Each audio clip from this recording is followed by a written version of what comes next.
Diz assim a palavra do Senhor: porque o reino dos céus é semelhante a um homem, pai de família, que saiu de madrugada a assalariar trabalhadores para a sua vinha. E ajustando com os trabalhadores a um dinheiro por dia, mandou-os para a sua vinha. E saindo perto da hora terceira, viu outros que estavam ociosos na praça, e disse-lhes: ide vós também para a minha vinha, e dar-vos-ei o que for justo. E eles foram. Saindo outra vez perto a hora sexta e nona, fez o mesmo. E saindo perto da hora 11ª, encontrou outros que estavam ociosos, e perguntou-lhes: por que estáis ociosos todo o dia? Disseram-lhe eles: porque ninguém nos assalariou. Disse-lhes ele: ide vós também para a vinha, e recebereis o que for justo. E aproximando-se a noite, diz o senhor da vinha a seu mordomo: chama os trabalhadores e paga-lhes o jornal, começando pelos derradeiros até aos primeiros. E chegando os que tinham ido perto da hora 11ª, receberam um dinheiro cada um. Vindo, porém, os primeiros, cuidaram que havia de receber mais, mas do mesmo modo receberam um dinheiro cada um. E recebendo-o, murmuravam contra o pai de família, dizendo: estes derradeiros trabalharam só 1 hora, e tu os igualaste conosco, que suportamos a fadiga e a calma do dia. Mas ele, respondendo, disse a um deles: amigo, não te faço agravo. Não ajustaste tu comigo um dinheiro? Toma o que é teu e retira-te. Eu quero dar a este derradeiro tanto como a ti. Ou não me é lícito fazer o que quiser do que é meu? Ou é mau o teu olho, porque eu sou bom? Assim os derradeiros serão os primeiros. Assim os derradeiros serão os primeiros, e os primeiros serão derradeiros. Porque muitos são os chamados, mas poucos os escolhidos. Glória a Deus. Glória a Jesus.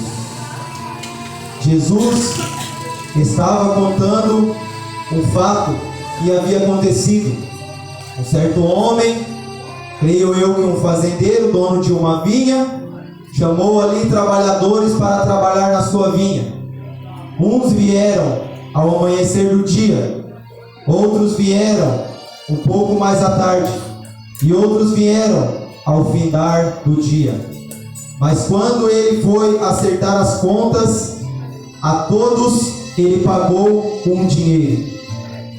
E aqueles que haviam chegado primeiro começaram a murmurar, dizendo: estes que chegaram por último trabalharam apenas 1 hora e receberam o mesmo que eu?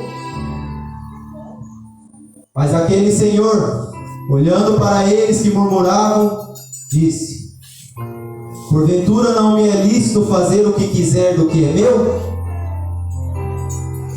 Pega o que é teu e retira-te. Assim também é semelhantemente o reino dos céus. Muitos que chegarão por último serão os primeiros a entrar no reino de Deus. Porque muitas das vezes o homem acha que porque ele está 30, 40 anos na igreja, ele acha que tem que receber mais do que aquele que chegou hoje.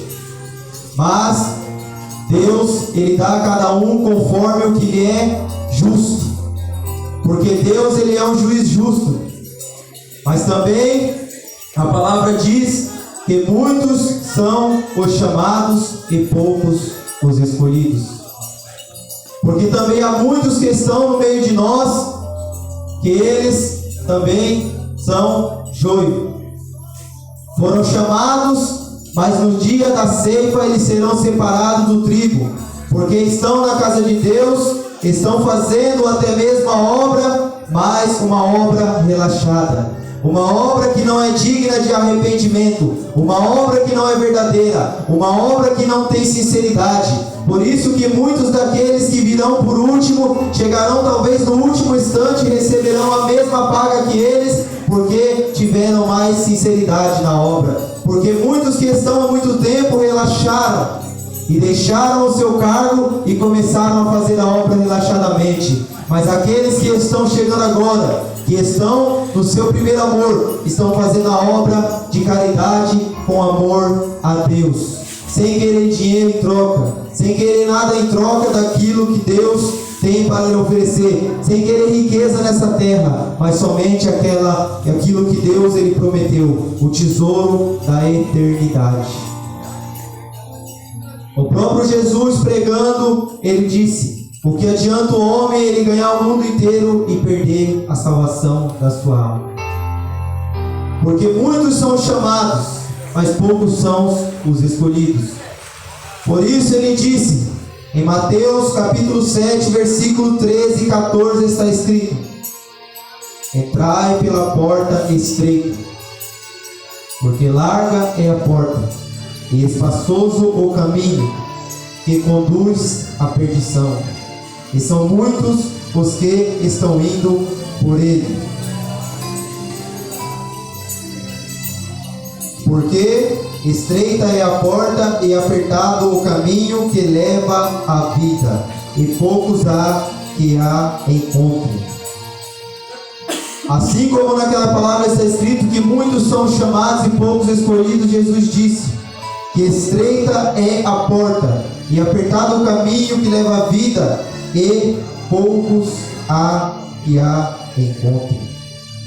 No versículo 15: acautelai-vos, porém, dos falsos profetas, que vêm até vós vestidos como ovelhas, mas interiormente são lobos devoradores.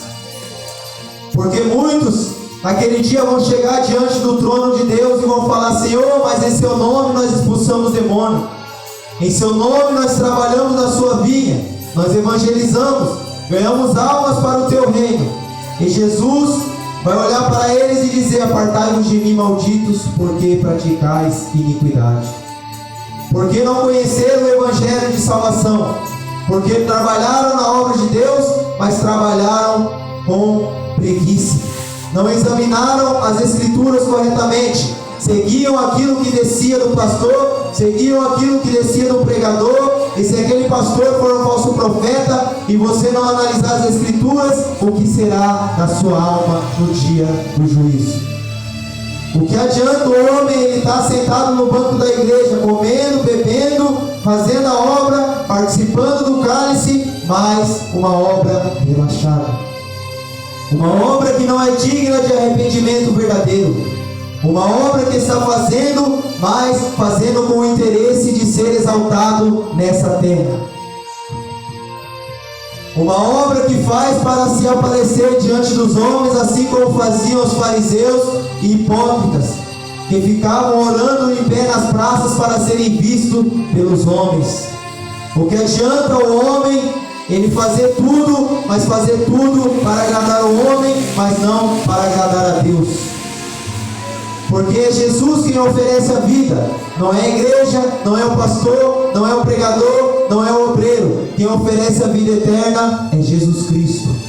Porque está escrito no livro de João, capítulo 14, versículo 6: eu sou o caminho, a verdade e a vida, e ninguém vem ao Pai senão por mim. E no livro de João, capítulo 8, versículo de número 32, está escrito: e conhecereis a verdade, e a verdade vos libertará. E aonde está a verdade? A verdade está na igreja? A verdade está no pregador? A verdade está na igreja que prega as escrituras, assim como está escrito neste livro. A verdade é que está escrito no livro de Hebreus 12:14: segui a paz com todos e a santificação, sem a qual ninguém verá o Senhor. O que adianta eu falar que eu sou santo, eu vesti uma roupa comprida, eu tenho uma saia longa no pé, e eu não segui a paz com meus irmãos? Porque primeiro a Bíblia diz: segui a paz com todos e a santificação, sem a qual das duas coisas ninguém verá o Senhor. Porque muitos servem a Deus, seguem a santificação de Jesus Cristo. Veja o que está escrito em 1 Pedro 3,3: que o enfeite dela não seja no exterior, frisado de cabelos e joias. Pregam a santificação, pregam a doutrina da Bíblia, mas não seguem a paz com todos. O que adianta eu estar na obra, mas não ter a paz com os meus irmãos? Até mesmo se for um irmão que segue uma doutrina equivocada, mas eu tenho que ter paz com ele. Porque Jesus disse: abençoai os que vos maldizem, bendizei aqueles que vos maldizem. Se te ferirem a tua face direita, dele também a esquerda. Se tomarem de ti a tua túnica, dá-lhe também a capa. Se te obrigarem a andar uma milha, vá com ele 2. Porque estamos vivendo diante de um presente século em que a igreja, que está vivendo nos dias de hoje, está vivendo um evangelho pervertido de tal maneira que quando se encontra diante de uma dificuldade, o vizinho vem para brigar com ele, ele olha para o seu vizinho e diz: ei, espera aí, eu sou crente, mas eu não sou besta não. E ele quer agredir o seu vizinho. Mas não foi isso que Jesus ele ensinou. Porque Jesus, sendo 100% homem, 100% Deus, se ele quisesse fugir da cruz, ele podia mandar uma legião de anjos descer do céu para o livrar. Mas ele não o fez. Porque todas as palavras que estão escritas nesse livro têm que se cumprir. Porque está escrito no livro de Mateus 24, que nos finais dos tempos, nós, discípulos de Jesus, seremos perseguidos e mortos por causa do Evangelho. Porque vemos que as notícias vêm, que querem agora constituir na terra que todo homem siga uma só religião. Estão assinando um acordo de paz. Mas o que a palavra diz? 1 Tessalonicenses capítulo 5, versículo 3 está escrito: quando disserem a paz e segurança, a repentina destruição. Então o que adianta o homem viver 30, 40, 20, eu não sei quantos anos, mas eu nunca vi falar que nenhum homem ele viveu nessa terra eternamente. O que adianta ele viver uma vida dissolutamente segundo as suas próprias concupiscências, sem amor ao próximo, sem amor a Deus, e no final da sua vida perder a salvação da sua alma? Jesus ele veio chamando, não importa se estamos na primeira hora, se estamos no meio-dia, se estamos na hora nona, mas Jesus está falando: vinde trabalhar na minha vinha, porque receberá aquilo que é justo. Porque muitos são chamados e poucos escolhidos. Jesus está pegando todos aqueles que estão ociosos. O que é ociosos? É aquele que não tem o que fazer. Se você não tem o que fazer, vinde para com Deus, porque Deus lhe mostrará o que fazer até a consumação dos séculos. O que adianta o homem viver uma vida? Vai tomar um uísque com gelo de coco, vai tomar uma cervejinha para refrescar o calor, vai tomar um picolé com sua namorada, mas quando morrer, queimar eternamente no fogo do inferno, onde não há água, não tem picolé, não tem cervejinha, lá não tem cocaína, maconha, lá não tem uísque com gelo de coco. Porque se tivesse o rico, ele não olhava para Abraão e dizeria para que Lázaro molhasse apenas a ponta do seu dedo e lhe refrescasse a língua. Porque a Bíblia diz que ele estava nas trevas exteriores, num lugar de tormenta, onde o fogo nunca se apaga. O que adianta o homem viver uma vida sem Deus? O que adianta o homem viver uma vida sem Jesus? É viver morto. Porque a Bíblia diz que a pior morte não é quando essa carne ela vai para a sepultura, mas a pior morte é quando o homem ele morre espiritualmente. Porque quando o homem morre espiritualmente, ele já não enxerga mais o caminho, ele já não enxerga mais a verdade, e ele já também não enxerga mais a vida. Quantos estão andando com a Bíblia debaixo do braço e caminhando a passos largos para a condenação da sua alma? Porque dizem que Deus só quer o coração. Mas o que está escrito na palavra do Senhor no livro de Marcos, capítulo 7? Dizem que Deus só quer o coração, mas é do coração que procede aquilo que é mal. E se do seu coração procede aquilo que é mal, a impureza, se do seu coração procede a cobiça, é porque você não tem Deus. Porque quem tem Deus, o seu coração pensa em Deus, a sua boca fala de Deus. Porque está escrito também que a boca fala daquilo que o coração está cheio. Se eu estou falando de futebol, é porque meu coração está cheio de futebol. Se eu estou falando de prostituição, é porque meu coração está cheio de prostituição. Mas se eu estou falando de Deus, é porque o meu coração está cheio de Deus. Qual é o primeiro mandamento? Amarás o Senhor teu Deus de todo o seu coração, de todo o seu entendimento e de toda a sua alma.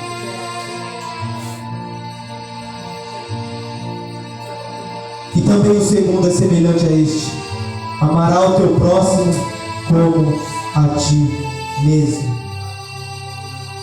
Como que eu vou amar o meu próximo e deixar ele caminhar a passos largos para o inferno? Pregamos o Evangelho. A Bíblia diz que nós somos o sal da terra e a luz do mundo. Mas muitos vêm a dizer que pregamos um Evangelho muito salgado. Mas Jesus ele disse que se o sal ele for insípido, para que ele serve? Senão para ser lançado fora e ser pisado pelos homens. E o que é insípido? Sem sabor. O que adianta eu ser o sal da terra e quando eu pregar o Evangelho, as almas não sentirem o gosto do sal? Ah, mas se você for muito salgado, você vai acabar estragando. Será que quando Jesus ele mandou que escrevesse no livro de Mateus capítulo 10, versículo 7, e quando fordes pregar em meu nome, chegai dizendo: arrependei-vos, porque é chegado o reino de Deus. Será que ele mandou nós sermos doces?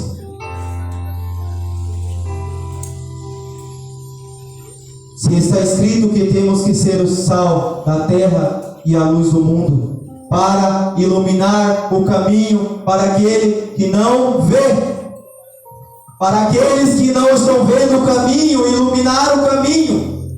E ai de mim, se eu pregar um evangelho distorcido, ai de mim, se eu pregar fábulas e mentiras, ai de mim se eu não pregar o evangelho de Cristo.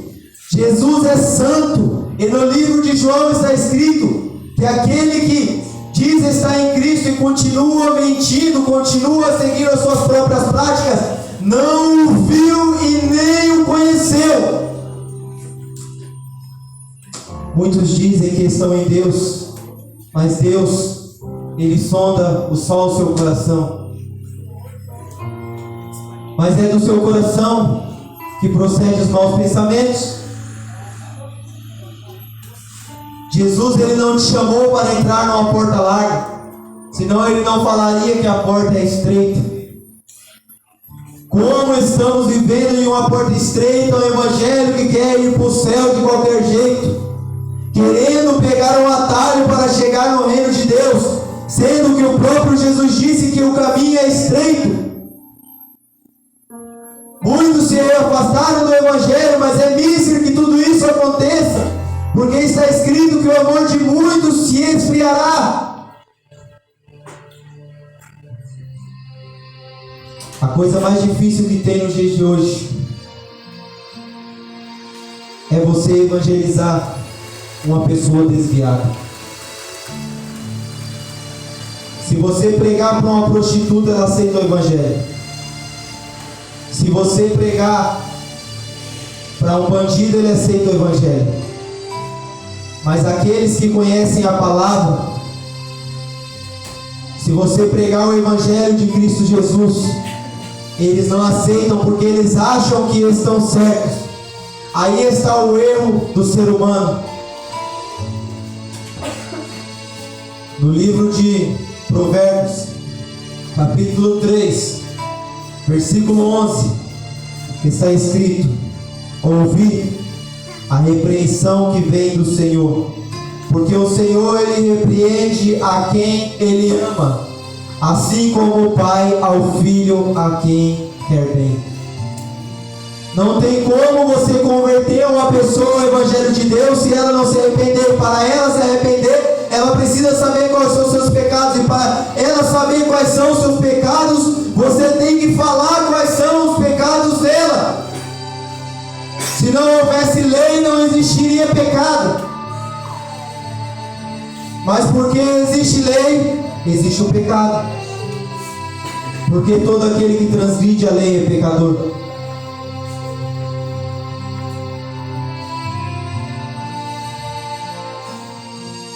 Jesus disse: sede santo como eu sou santo. Jesus era judeu. Sendo Jesus judeu, uma das coisas que ele não gostava era mostrar o seu corpo. Por isso a Bíblia condena a sensualidade. Porque ai daquele que fazer um dos meus pequeninos tropeçar. Jesus, a Bíblia diz que Deus é amor, e todos querem pregar que Deus é amor. Ai, Jesus te ama, Deus é amor. Vem para o amor de Deus. Se você vir para o Evangelho de Deus, você vai conseguir, você vai conquistar. Seu filho que está preso, ele vai sair. O que adianta ele sair da prisão do mundo, atrás das grades lá na cadeia, mas não sair da prisão de Satanás, que é o falso evangelho, que é o mundo que oferece vários prazeres, mas todos conduzem à morte eterna.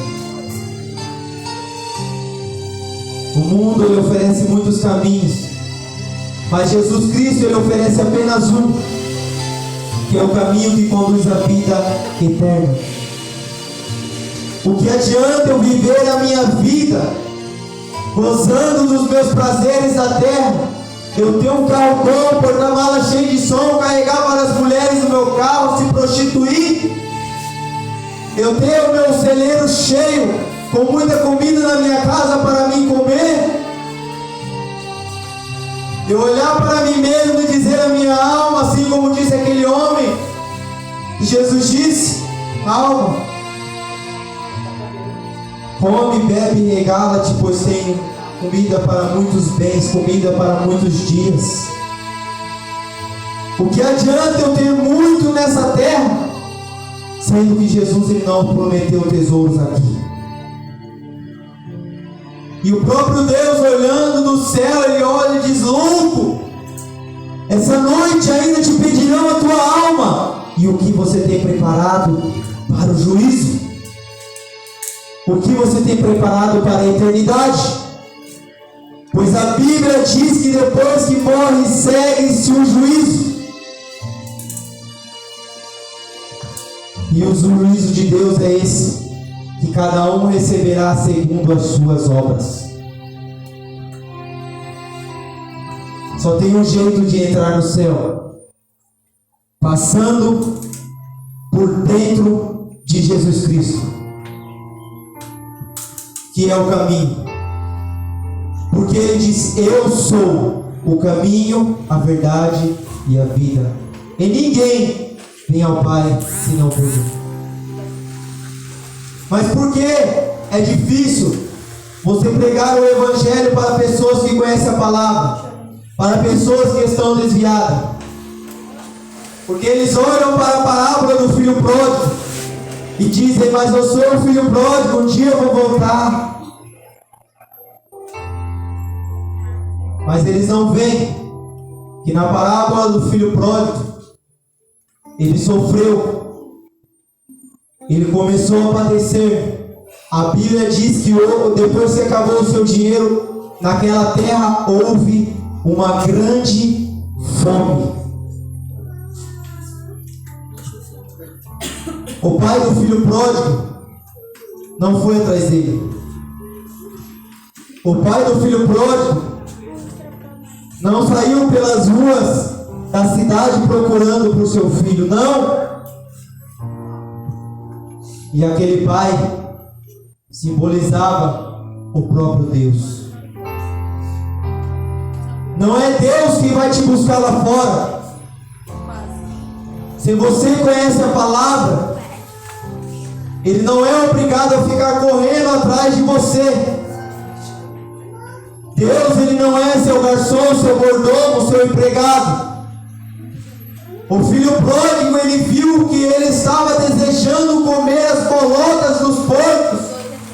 E na casa do seu pai, os trabalhadores, jornaleiros do seu pai tinham abundância de pão. Então ele se arrependeu e disse: eu vou ter com meu pai.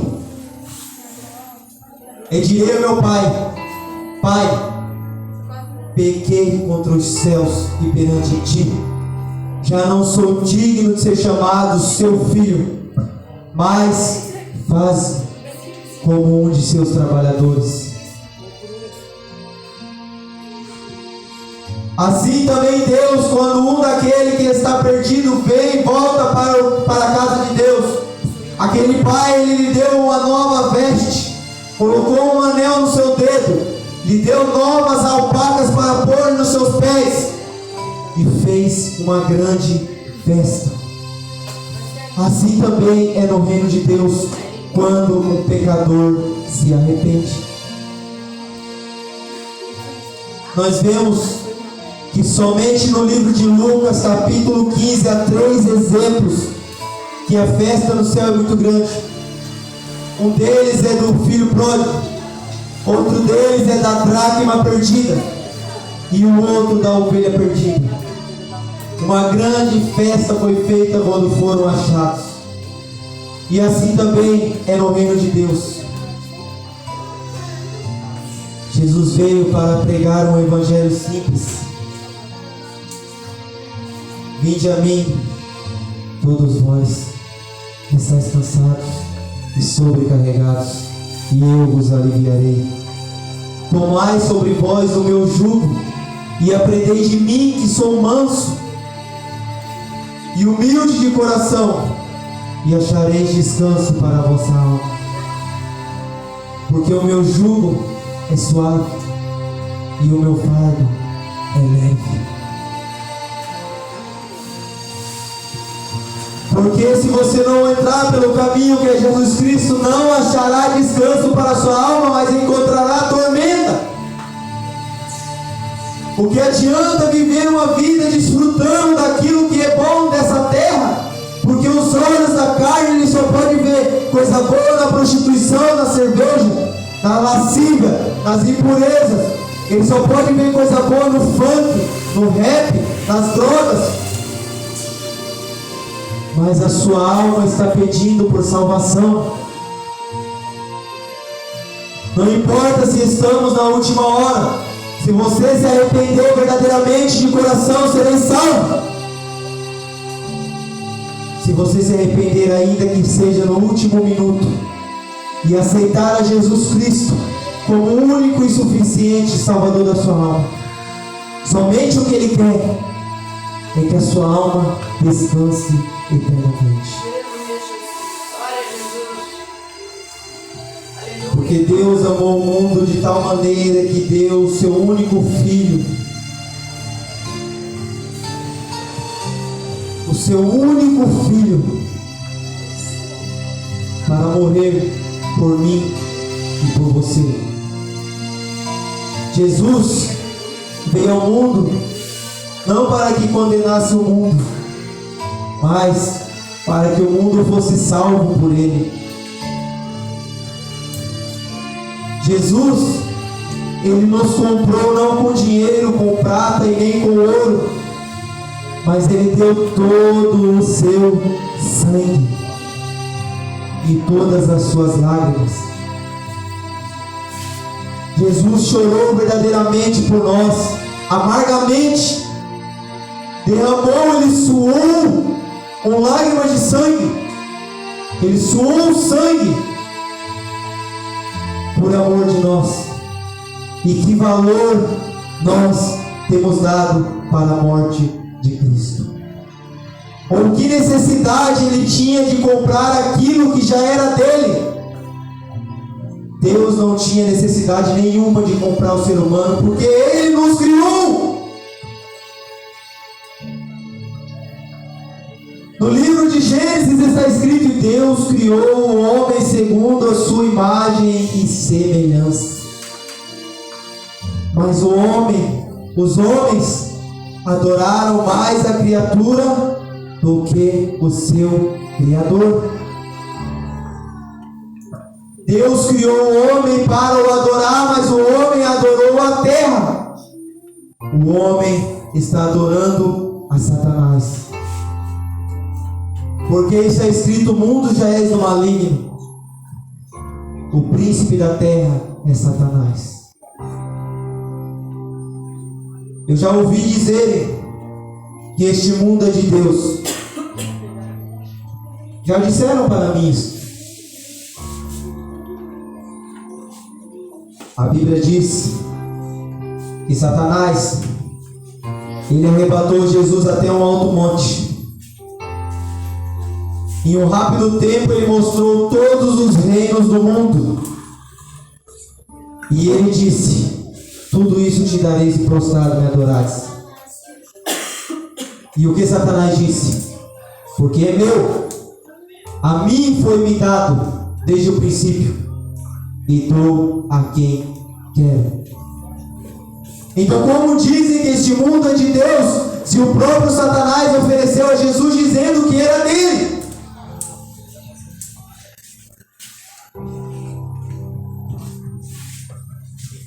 E muitos estão seguindo a passos largos os caminhos deste mundo,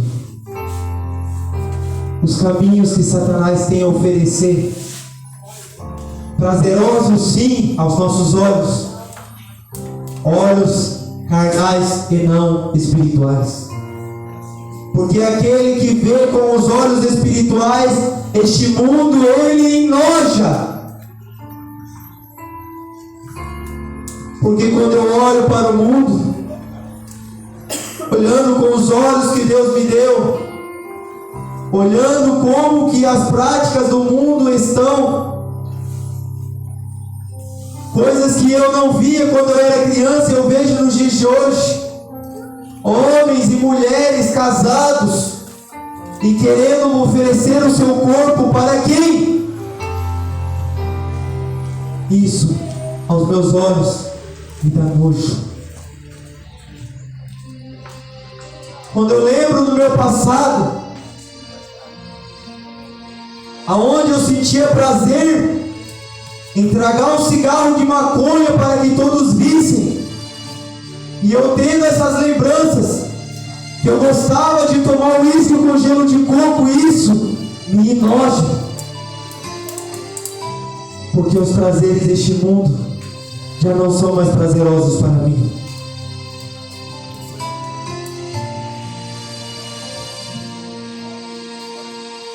Você vê que há 30, 40 anos atrás não precisavam ser crentes ou não crentes, mas o pecado não era desse jeito. As mulheres, mesmo não sendo cristãs, andavam com modéstia. Os homens, mesmo não sendo crentes, andavam com modéstia. Mas hoje estamos vivendo diante de uma geração tão perversa que você não pode deixar a sua filha de 5 anos sentar no colo de um estranho, porque você teme que ele venha pensar algo com a sua criança. Aumento do pecado e a frieza no coração dos homens. Estamos vivendo os finais dos tempos.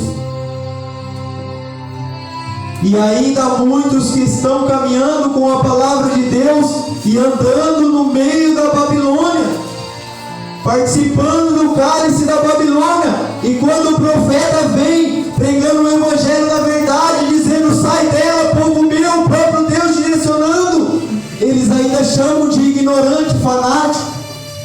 Aquele ali, ele fica jogando muito sal, estragando. Ele está jogando muito tempero, mas estão comparando o evangelho de Deus com comida.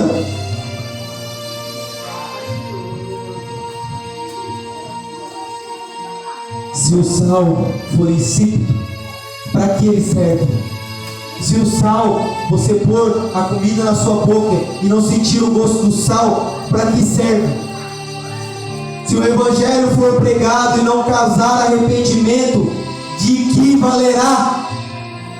Porque adianta eu passar o dia inteiro pregando na praça, só dizendo: Jesus te ama, Jesus quer te salvar, ei, Jesus, ele quer te dar um carro bom, uma casa boa.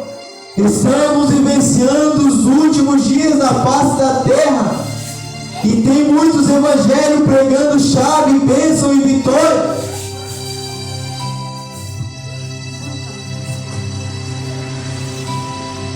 Eu creio que se Deus revelasse para mim entregar uma chave, seria só uma, para consertar crente desconcertado. Porque é disso que nós estamos precisando nos dias de hoje.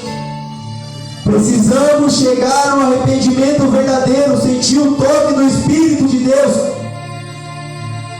e mudar de vida. Porque, meus irmãos, quando há tempos atrás você pregava o evangelho de verdade, o evangelho de modificação, o evangelho que tocava na sua alma, muitas almas se arrependiam. Nós vemos que Pedro, ele estava pregando e ali ele ganhou 3.000 almas para o evangelho. Nos dias de hoje, se você pregar o evangelho da verdade, a porta estreita que Jesus ele nos ofereceu, muitos não mudam de vida, eles mudam de igreja. Mas está escrito no livro de Judas: amontoarão para si mesmo doutores segundo as suas próprias concupiscências. Por quê? Porque com palavras fictícias falarão aquilo que convém vocês a escutar e não o que convém a Deus falar. Veja o que Jesus nos ensinou, Mateus capítulo 10, versículo 7. Quando chegares para pregar meu nome, chegai dizendo: arrependei-vos, porque é chegado o reino de Deus. Jesus, quando ele pregava nas ruas, ele não chegava dizendo: vinde a mim, eu te amo, vinde a mim, eu te amo, vinde a mim, eu te amo, eu quero te dar boas coisas. Não! Jesus, ele pregava dizendo: arrependei-vos, porque é chegado o reino de Deus. Vinde a mim, todos vós que estáis cansados e sobrecarregados, e eu vos aliviarei. E ele mesmo disse: não ajunteis tesouro nessa terra, onde a traça, a ferrugem come, e os ladrões minam e roubam. Ajuntai tesouro no céu, aonde nem os ladrões, nem a traça e nem a ferrugem pode corroer. Porque somente lá o seu tesouro está bem guardado. Você pode colocar uma fechadura na sua casa e achar que você está protegido. Pode colocar um muro de cerca elétrica e achar que você está protegido. Mas se vir uma tempestade, um raio, um trovão, pode destruir tudo. Mas no reino de Deus, os seus tesouros estão realmente protegidos diante dos anjos e querubins. porque ali o próprio Jesus está cuidando do que é seu, para te dar naquele grande dia, no dia do juízo de Deus, aonde a palavra diz que grandes e pequenos estarão de joelhos diante do trono do Altíssimo.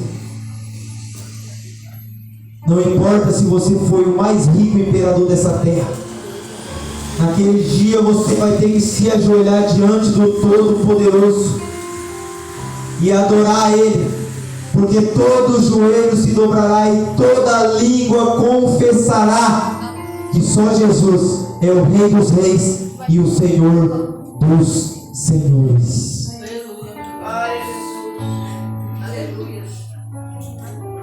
O que adianta eu procurar o prazer nas mulheres, nos homens? O que adianta eu procurar os prazeres nas drogas, nos vícios? O que adianta eu ir até uma sorveteria, tomar um sorvetinho no dia do calor? Eu posso me refrescar aqui nessa terra, sim. Eu vou até a praia mostrar meu corpo, eu vou ter um livre-arbítrio. Mas o que adianta eu vestir uma roupa curta porque o sol está de 40 graus? E quando vier o julgamento de Deus, e se a sua alma for lançada no fogo do inferno? A palavra do Senhor diz que o fogo do inferno é 7 vezes mais quente do que o ferro derretido. Se nem o ferro ele pode suportar o fogo do inferno, imagine você queimando. Imagine uma fogueira e você no meio da fogueira queimando eternamente. Não tem fim. Depois que morre, segue-se o juízo. A morte é apenas o começo da eternidade. Quando você morre, a vida começa. E é uma vida eterna.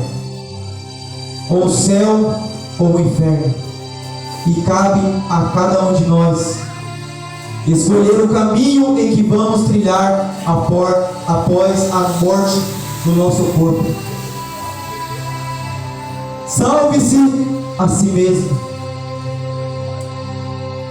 Temos que pregar? Sim. Temos que evangelizar? Sim. Temos que levar o evangelho? Sim, porque está escrito no livro de Marcos 16:15. Ide por todo mundo, pregai o evangelho a toda criatura. Quem crer e for batizado será salvo, mas quem não crê já está condenado. Mas também está escrito que a salvação é individual. Não adianta você achar que seu marido está na igreja, você está salvo, sua mulher está indo para a igreja, você está salvo. Não!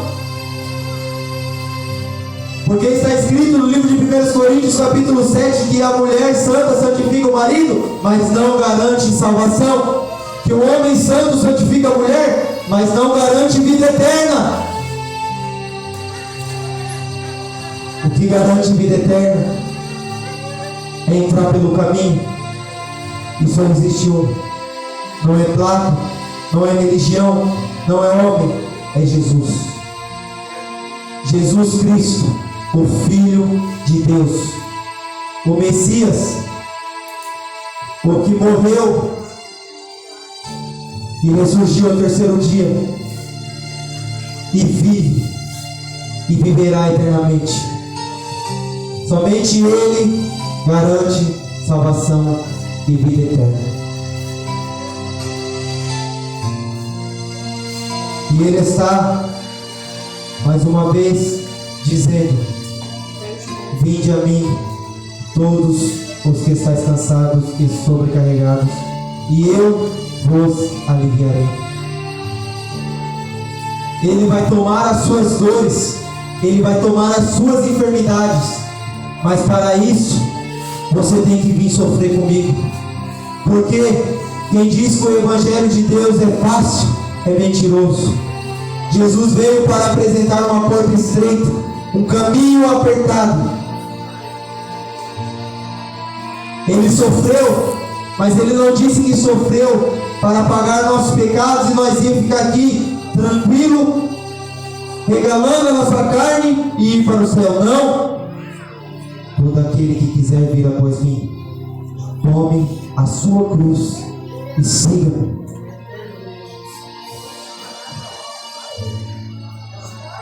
Tome a sua cruz e siga a Jesus. Vocês serão perseguidos e mortos por amor ao meu nome. E então o evangelho do reino será pregado por todo mundo. E então virá o fim.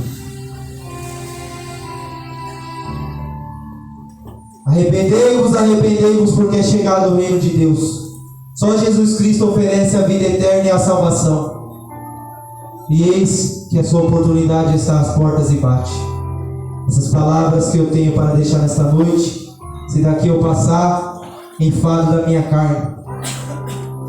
Glória a Jesus. Que Deus venha abençoar a todos, em nome de Jesus.